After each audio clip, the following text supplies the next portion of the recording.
ছোট ফুপি আমার জীবনের সবচেয়ে গুরুত্বপূর্ণ মানুষদের একজন। শিক্তাপু চলে যাবে জন্য ফুপি খুব শর্ট টাইমের মধ্যেই আমাদের ফুল ফ্যামিলিকে ইনভাইট করেছে। পবিত্র রমজান মাস, ঈদুল ফিতর সবকিছু মিলিয়ে একটা লম্বা সময় ফুপি তুরস্কে ছিল। আসার সময় ছোট ছোট জিনিসগুলো নিয়ে আসতেও যেন ভুলে যায়নি। অনেক দিন পরে ফুপির সাথে দেখা হলো। ফুপির তুরস্ক থেকে ব্যাক করা এবং শিক্তাপুর ইউএসএ চলে যাওয়ার মাঝখানের ইন্টারভ্যাল টাইমটা খুব শর্ট ছিল। এই জন্য একটু তাড়াহুড়া করেই ফুপিকে সব কিছু ম্যানেজ করতে হয়েছে। এর মধ্যে আয়োজনেরও কোনো কমতি ছিল না।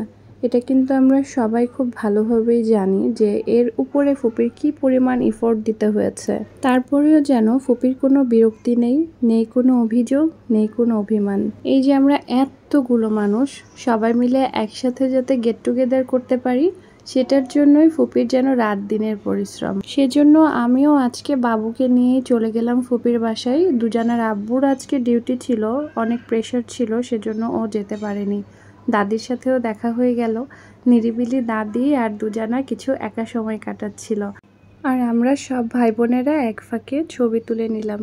ফুপির বাসায় মেমোরি ধরে রাখার এর চেয়ে ভালো উপায় আর কি হতে পারে।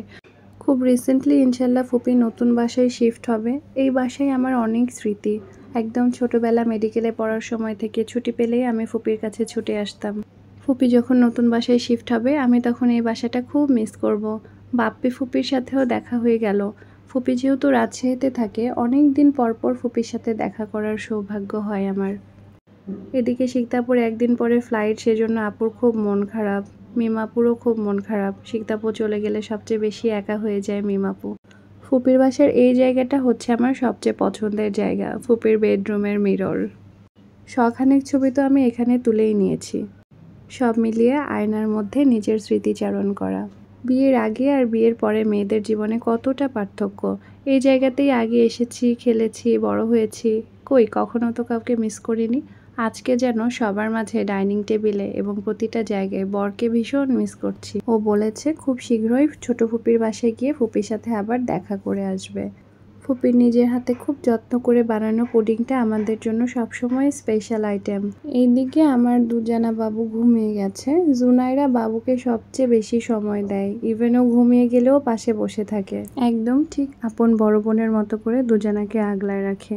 এইটুকু মানুষ, মাশাল্লাহ। এইদিকে বাসায় ব্যাক করার সময় হয়ে গেছে। ফুপি ঠিকই মনে করে তুরস্ক থেকে নিয়ে আসা আপেল এবং আরও কিছু ফুড আইটেম পার্সেল করে দিয়ে দিয়েছে আমার বরের জন্য। বাবুর যেহেতু আপেল খুব পছন্দ, বাবু সহ ওর কাজিনস এবং বাসায় সুয়াদ বাবু ছিল, সবাই মিলে আপেলটা খেয়েছে এবং ওদের পক্ষ থেকে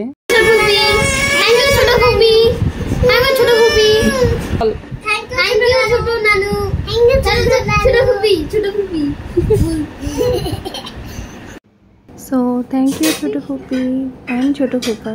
আসসালামু আলাইকুম এভরিওয়ান। আজকের ভিডিও এই পর্যন্তই। Bye bye.